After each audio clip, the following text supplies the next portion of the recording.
Daddy killed a Nate and Beth stopping on by, coming at you to continue our reviews. Beth's shaking her head with my intro. If you've seen the episode, you know what I meant. If not, you won't know. What was I saying? We're coming at you to continue our reviews of Friday the 13th, the series. In this case, This is season 3, episode 7, Hate on Your Dial. so we were kind of right and kind of wrong. We guessed probably a cursed radio. Beth thought it might have been one The from radio from a earlier. past I don't season. know if they got that in a vault or not. I don't remember. But it did turn out to be a radio. This was really, tell you what, I mean, even though the subject matter was Very touchy. none too enjoyable, I was really, and they completely ripped off Back to the Future. I did have fun with this episode. So it basically starts with the woman bringing in a box of junk to Curious Goods. Poor old Johnny keeps screwing up even into season 7 or episode We should probably 7. mention that the woman was African American and she was trying to. Oh, I get rid don't of... say that. She was black. Oh, okay. Am I a European American? Yes, you are. Okay, well, And I'm a mixed up American. if well, so am I. I'm also I'm a mixed up European American. But anyway, it was a black woman, if I can use that. Fine. I mean, I wasn't gonna say anything. Beth's the one insisting. But it's a detail. Because this is a black and white episode. It really is a black and white episode. All about the black and white race relations. So she comes in, a black woman comes in to sell a bunch of junk. Included therein is 1954. car radio. Oh, well, A car radio for a 1954 Chevy. And that way. as I was saying, this episode continues to kind of play Johnny as kind of a bumbling idiot, continuing to learn the ropes. So what ends up happening is he ends up selling this radio right away To a simple-minded young man. which is a guy who appeared in a lot of movies from that one guy who did movies. Oh, David Cronenberg. So up in Canada, this series being shot in Canada, I'm pretty sure. This guy was in a lot of David Cronenberg movies. Also the guy in Jason X who informed the guy that Jason Voorhees' body might be worth money. But this guy plays a simpleton. Okay, simpleton, continue on. I'm doing everything. Well, it kind of starts out with these two brothers working on a car in their garage, and the younger brother's all hippie about, the day his dad got, taken away, and he wasn't even born yet, and it was like the day that everything changed for whites and coloreds, to use the language of the I don't even know episode. If we can even say to that use word. the language of the episode. Yeah, well, episodes could say Well, you things swear back on then. this channel. Well, swearing's different. Anyway, we'll take the risk. Take the risk. So it's kind of back and forth. A lot of details are left very, very blurry. Well, instantly when the mom was very clearly young woman in old woman makeup, I knew that we were going to be seeing a younger version of her later on, which is a detail I picked up on. So instantly I figured that this was going to be, go back to the past episode. And younger brothers all very, very racist, and a little child who doesn't. This is difficult. How do I say this without sounding bad? I'll say it. There may or may not have been a boy. Oh, wrong choice of words. A young individual who walked who was friends with the more simple older brother, the guy from Jason X, who selling candy bars, and this kid may or may not have been, more melanated, perhaps, and maybe a younger brother, maybe accidentally. He didn't kill him until later. Yeah, well, that was one of the kills. Yeah, I think it was an accident. There's way too many details to frickin'. But Simpleton brother buys the radio from Johnny, and Johnny got the radio from the old the woman who came in to sell a box of junk, and then here comes Mickey and Jack coming in. Like, oh great, you sold a radio. And Did you Mickey's, check the manifest first? Yeah, and then of course the radio was on the manifest. That's the one fake thing about this, that, yeah, it just so happens that it was a cursed item that they were looking for. Yeah, what a crock. And it did get mentioned that, oh yeah, we sold hundreds of cursed items, and you just sold one, so it's not We like... can't be mad at you, but we are. We're mad at the situation, not you. So the 1954 Chevy radio gets put into the 1954 Chevy that they happen to be working on in the beginning of the episode. The slow guy and the younger racist guy. Yeah, and... whose dad, I guess, got lynched. Killed, well, hung because he killed a sharecropper. Some melanated lawyer saw or got a witness that proved that he killed a melanated individual. Yes. So, I mean, this said a lot of... Yeah, I mean... very touchy subjects. I mean, they brought up pretty much every single language of people that could be brought up. Well, except for... They used one of the lesser aggressive N-words, but they didn't obviously use the other N-word. Right.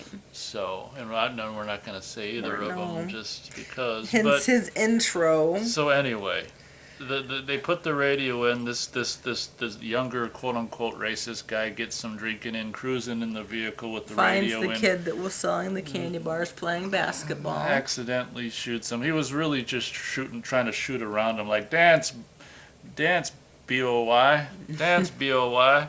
And he falls down and accidentally shoots him, and then he gets blood on his hands, and he touches the radio, and then voila, back to 1954. But I guess, I don't know if they say where they're located in present day in this episode. I'd have to say it's the same area. area. Oh, well, yeah, Chicago. Duh. Yeah, it has to be the same area. Because I think the series takes place in Chicago, being filmed in Canada. So they're not, a little bit different than Back to the Future. Because he not only goes back to 54, but he actually completely goes from the north to the south. Because it's in Mississippi. Right. So I think it's because he goes back whoever touches it with the blood, whatever era and place they want to maybe subconsciously go back to fix something. In this case, he wanted to try to keep his dad from being killed. There's so many details. There's a lot of details. And then there was this really cool thing where this woman was the witness to the, seeing him kill. When it turned, Beth guessed it. She's like, oh my God, it's probably the wife. Because they're like, sure we did this and nothing happened. There's no female witness. And then the older brother goes to the house and talks to the mom, and this was after Dad had pretty much beaten Big Brother as a child, and maybe that's how he got slow. Yeah, the child might have not been born slow, but maybe all the beatings turned him slow. Right. Oh, there's another word used in this episode, which is none. We're not going to say it. It's something that's not really. It was said in the 80s. Yeah. How do you spell it? R-E? Anyway. In referring to... Slow. Slow, R-E-T something else. Something, you get the drift. But that word was dropped in this episode, the lesser offensive N-word. It's just like, I was just like putting my hand in my head going, this is fun. This is an interesting episode for the two of us to watch together. I mean, not that I'm all sensitive about it, but I didn't even... I knew the 80s took it to the limits, but wow. This was aired on TV. Remember this, in the 80s. So they really pushed some limits. That's what I gotta say. So what we could count was 4 kills, one of which being the younger brother. Younger brother got killed by older brother. Older brother got killed during back to 1954. He got killed on the cross. And I think his dad might have even lit the fire. I think his dad unknowingly killed the younger brother. Younger brother kills the older brother in the 80s. Then dad kills younger brother in the 50s. Lights him on a cross. There's like what I would have liked to have seen was the picture But they never showed that again. Beth was all the episode started with some picture from back in the 50s or something. They were talking about the slow brother and the young brother in the garage. Yeah, some picnic, and then basically baby brother wasn't even born yet. The baby brother went back once and accidentally, and then tried to fix things that didn't, and then came back to 80s and went back again to try to fix stuff. He ends up dying himself. So then fast forward to 80s again at the end, and I guess mom not only was alone with the two sons with no husband, but maybe no children sons at all. Well, maybe just because if the husband's I think Archie would here's still. the question: would the slow one would have survived because the young one wasn't there to kill him? I don't know. Possibly. That's one thing about the end that wasn't wrapped up because she was holding the picture. Beth's like, oh, okay, let's look at the picture, and then they freeze frame. So there's a lot of things that weren't tied up or wrapped up. And we don't even know if they got the radio from the car. Right? Did they? Well, we're assuming they're just going to yank it out. They stirred the pot, but they didn't answer questions. Yeah, it's almost like. And the setting was really cool, though. You were mentioning that.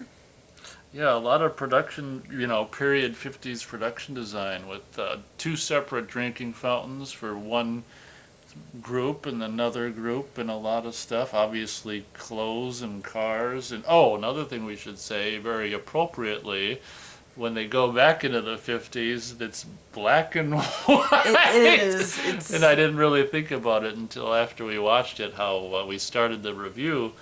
How appropriate is that it goes to black and white? Yeah, how times were simpler and everything was. Well, no, I'm saying the whole episode's about black versus white versus black. Get it? Yeah, more like white versus not white. But I don't know. I would have to be kind of caught in the middle on this one. The topics were racy, but I liked the cinematography. That's the word. I liked the fact that they kept the 1954s, in queue, I guess.